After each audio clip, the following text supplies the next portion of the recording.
There are two important properties associated with any spectral line.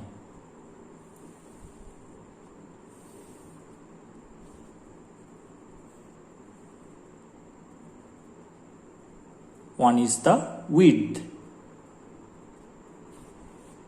and another is the intensity.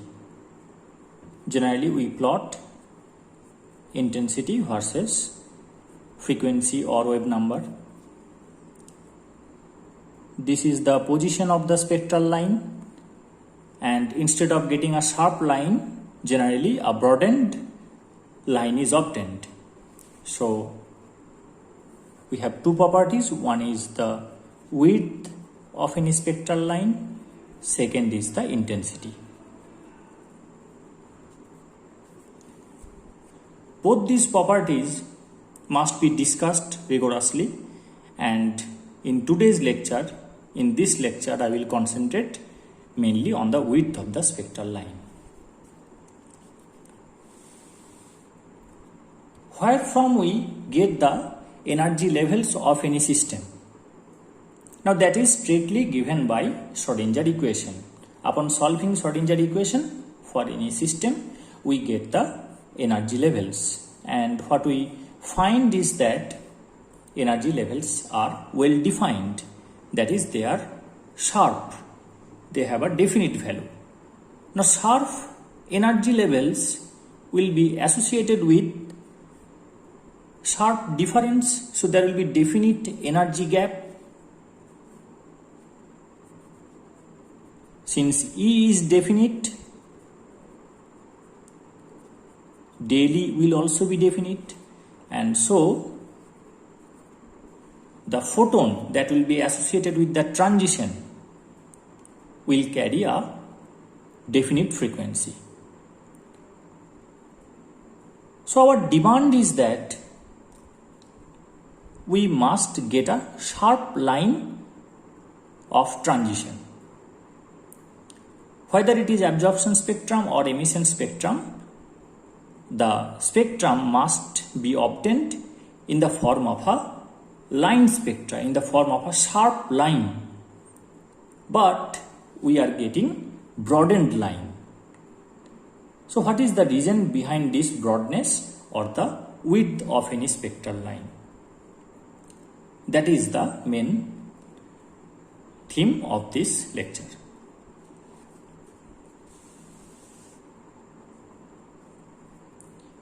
Three reasons have been identified which are responsible for the broadness of any spectral line.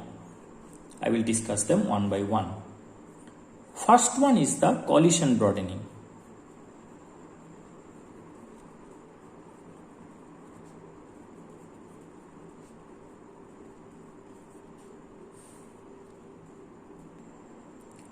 Atoms or molecules in liquid and gaseous phases are in continual motion and they collide frequently with each other. Now what these collisions do? These collisions cause deformation of the particles, and hence the energy levels, especially the outer electronic levels, gets perturbed. When two atoms or molecules collide with each other, then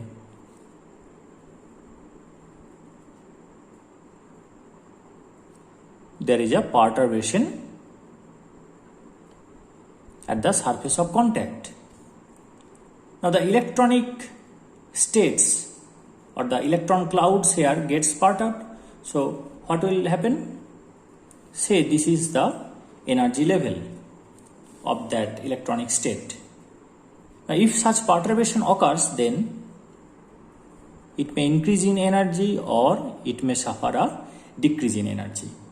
Now if this collision occurs at a very large rate, actually it occurs of the order of 10 to the power 28 per second, huge frequency of collision, then if this is the energy as per the Schrodinger equation, then fuzziness will appear in the energy level around this predicted level.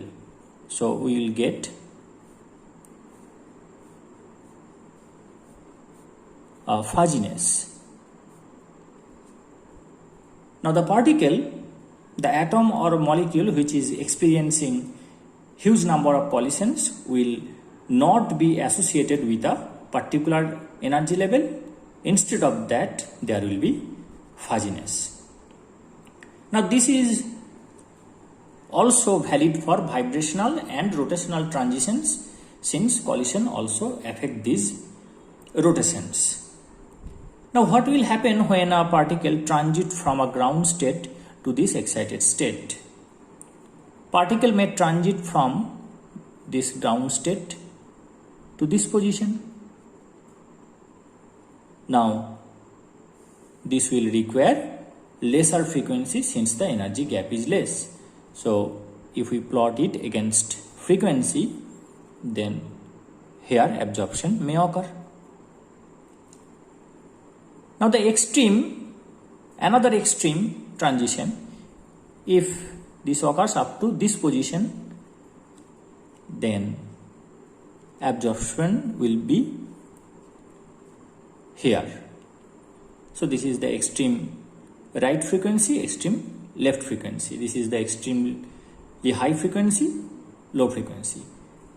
Now the most probable transition will be from the state to that state predicted by Schrodinger equation, so that the maximum intensity, that is the peak, will be obtained at the frequency of transition that will be predicted by the Schrodinger equation. So this will be the most probable transition. But these are also inevitable. This will also occur, but occur with a less intensity. Since this is a fuzziness, this is a perturbation around the equilibrium energy value. So the probability of such energy levels are less, so the probability of transition will be less. So what will be the pattern of the spectral line? So this will have the highest probability. Peak will appear here, but as we go to the left or to the right, the intensity will decrease and finally vanish. However, noise will always be associated, that is part of an experiment. So this is the reason for broadness of the spectrum. So this occurs owing to collision. Now collision is more common in liquid.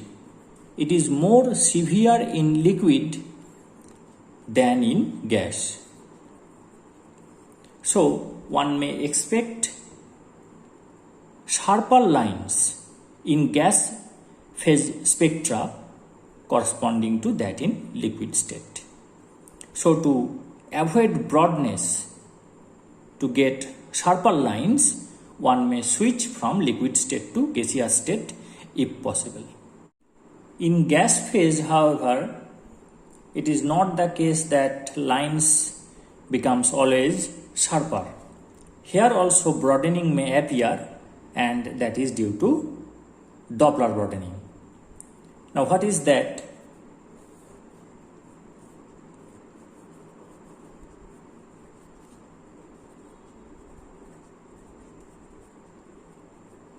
This broadening arises basically due to misunderstanding. Say we are sending this electromagnetic radiation.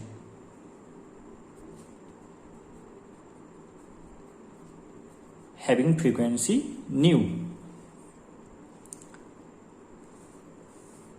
This is the sample.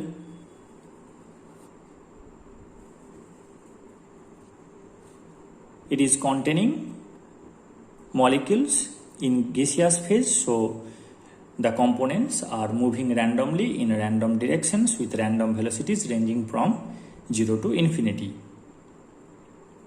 In one case, it may appear that it will move in this direction so that the velocity will add up, and in another extreme case it may appear that the molecule will move in this direction so that the velocity will get subtracted.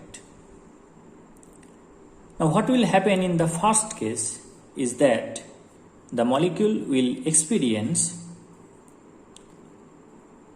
decrease in the wavelength and hence increase in the frequency. It will get compressed. This is the Doppler effect. Not that it happens in reality. This reduction in wavelength, increase in frequency is the perception of this molecule owing to its velocity. So blue shift occurs here, and in this case it is getting away from the EMR and hence wavelength increases, means frequency decreases. So in this case it is experiencing this nu to have a greater frequency, and in this case it is experiencing this nu to have a lesser frequency.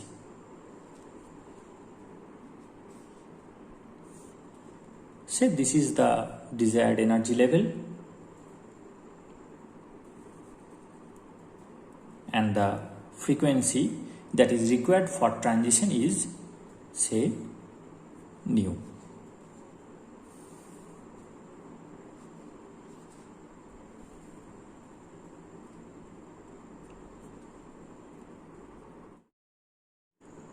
We are now at this position. We are sending frequency which is less than that required for the transition to occur.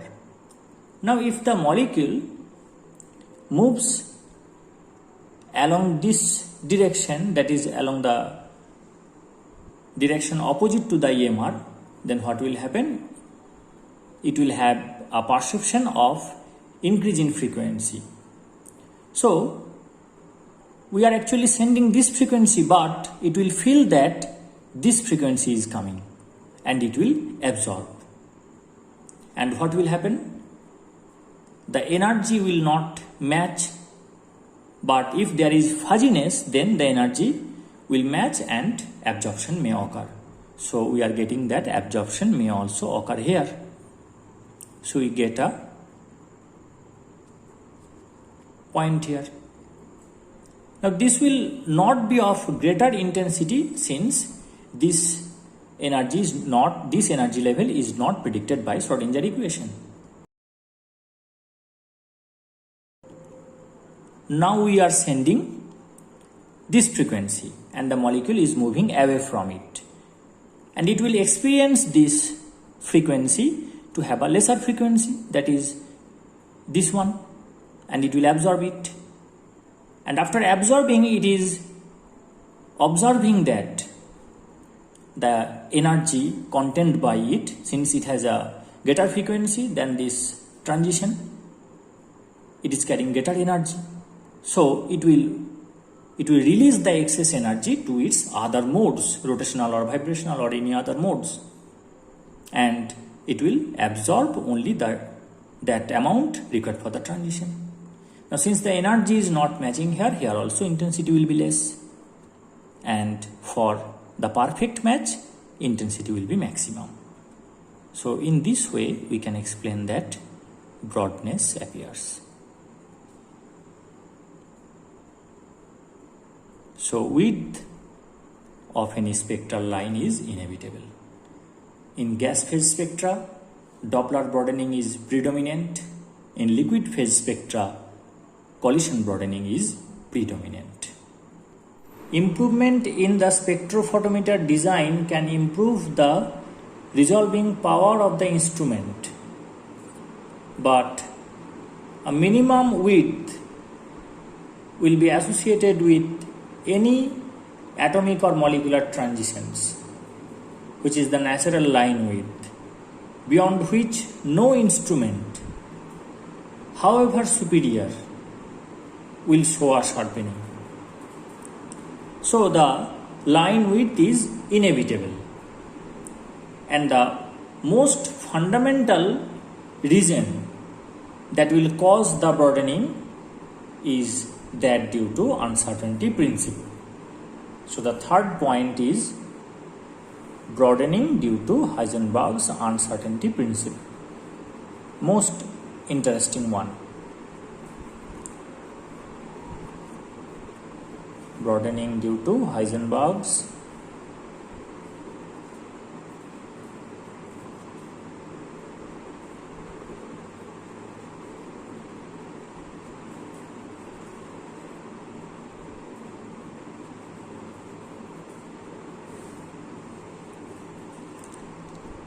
Now, as per the time energy version of this principle, it is the fact that if any atom or molecule exists in any excited state for a limited time, say del t second, then its energy in that state will be uncertain by del E amount.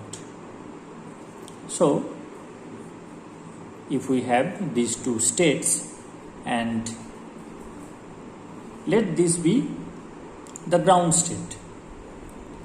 Now for the ground state, what will happen?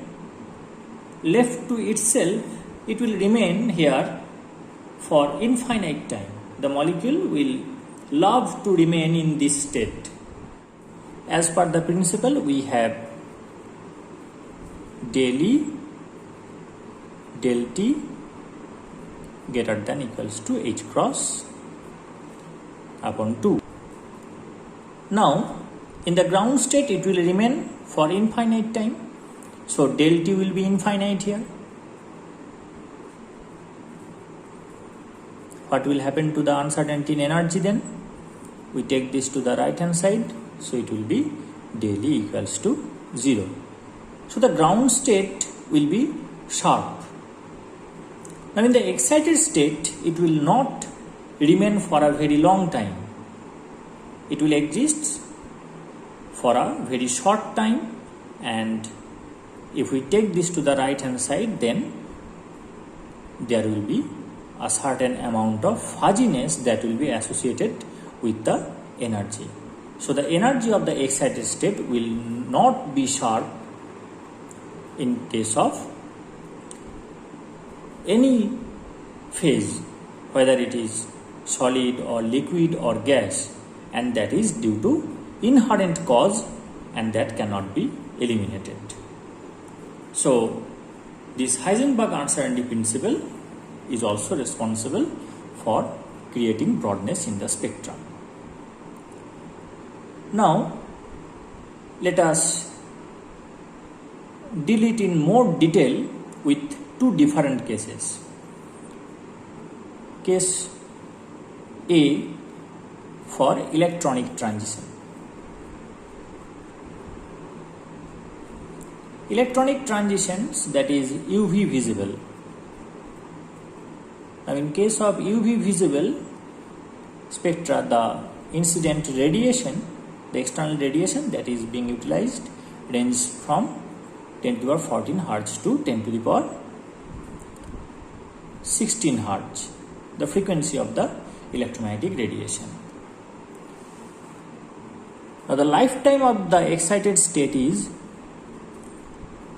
of the order of 10 to the power minus 8 seconds. Now this is the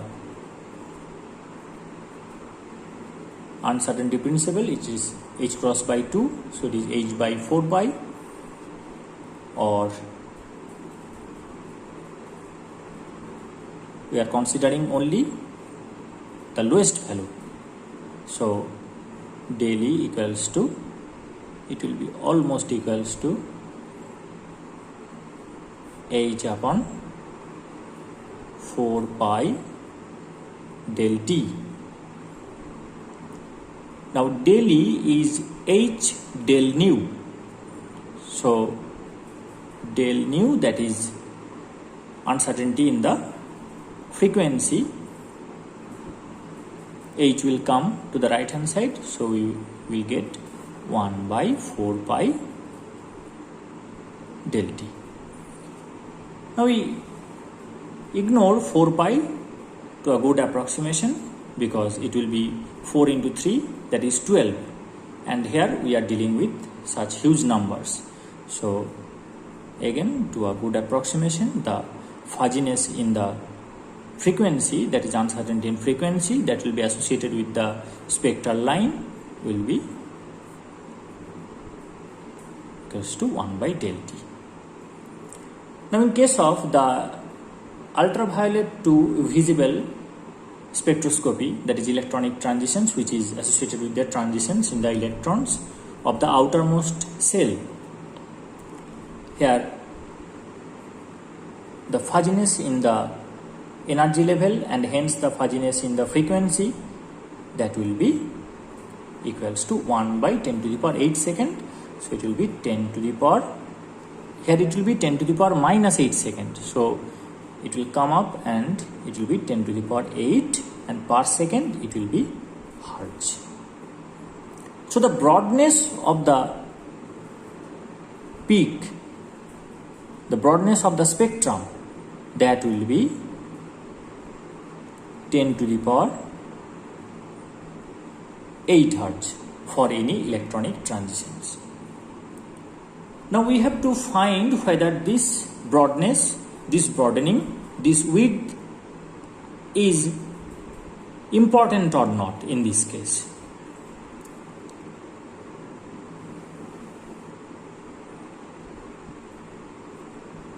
This spectrum will span from 10 to the power 14 hertz to 10 to the power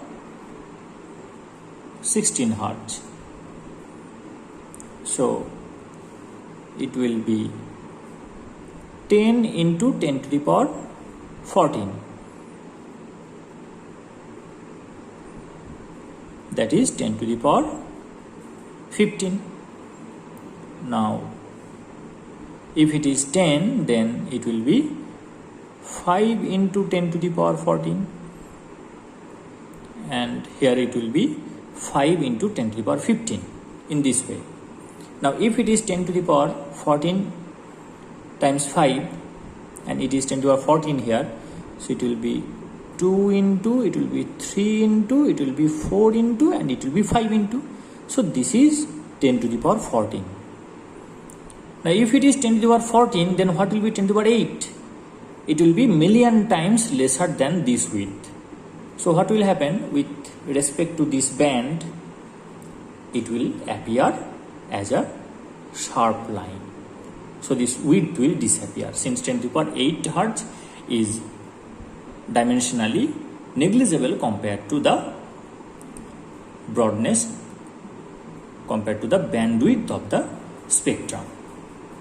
So in case of electronic transitions, that is UV visible spectra, the width that appears, the natural line width that appears owing to the fundamental principle, that is the Heisenberg uncertainty principle, does not reflect much and actually does not contribute in the width.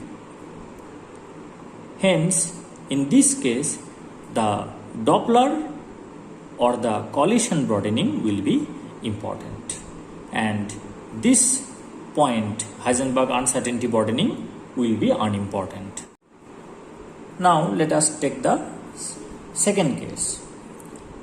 In case of spin transition, in case of spin transition, the lifetime of the excited state is of the order of 10 to the power minus 7 seconds. As before, we will get the fuzziness in the frequency of the spectral line, that will be 1 by del t, that is 10 to the power 7 hertz. Now the spin transitions occur in the radio frequency region, where the band is between 10 to the power 8 to 10 to the power 9. 9 Hertz.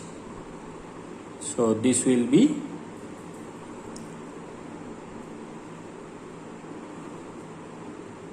5 into 10 to the power 8 Hertz, and this will be 10 into 10 to the power 8 Hertz, that is 10 to the power 9.